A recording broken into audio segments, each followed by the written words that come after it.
మీరే అన్నారు కదా సంవత్సరంలోపు 2 లక్షల ఉద్యోగాలు అన్నారు. సరే ఎస్సీ క్లాసిఫికేషన్ వల్ల ఇబ్బంది అయిందని అంటారు. సరే అయిపోయింది, ఇప్పుడే ఇవ్వచ్చుగా నోటిఫికేషన్లు. ఇప్పటికి కూడా ఏమంటారు అంటే ఇంకా 40,000 ఉద్యోగాలు ఏమన్నా అంటారు.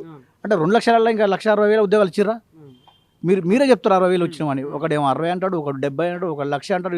సర్కారు వారి పాట లెక్క అయిపోయింది ఇది. ఇలా అన్ని మాటలన్నీ దగులుబాజీ మాటలు అన్న. దీనికి అంత మించి ఇంకోటి లేదు. ప్రొటెస్ట్ చేసే వాళ్ళందరూ కూడా ప్రతిపక్షాలు ప్రేరేపిస్తున్న వాళ్ళని కావాలనే ధర్నాలు చేస్తా ఉన్నారు. వీళ్ళందరూ పేమెంట్ బ్యాచ్, ఎవరు నిజమైన ప్రిపేర్ అయ్యే వాళ్ళైతే రోడ్లు ఎక్కారని చెప్పేసి కూడా కాంగ్రెస్ పార్టీ నాయకులు మాట్లాడుతున్నారు. వాళ్ళకి ఏం చెప్తారు అన్న? సరే మనం ఆడుకుందాం.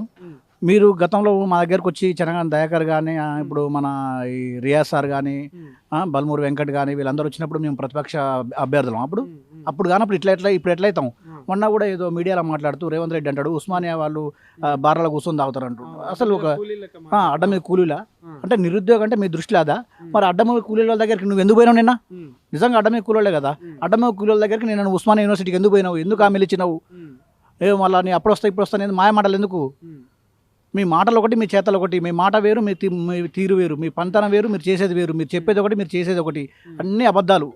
ఇక మేము గుర్తిస్తున్నాం. మేము రేపు స్థానిక ఎలక్షన్లలో ఖచ్చితంగా మీ పంతం పడతాం. మేము అవసరమైతే మేమే పోటీ చేస్తాం.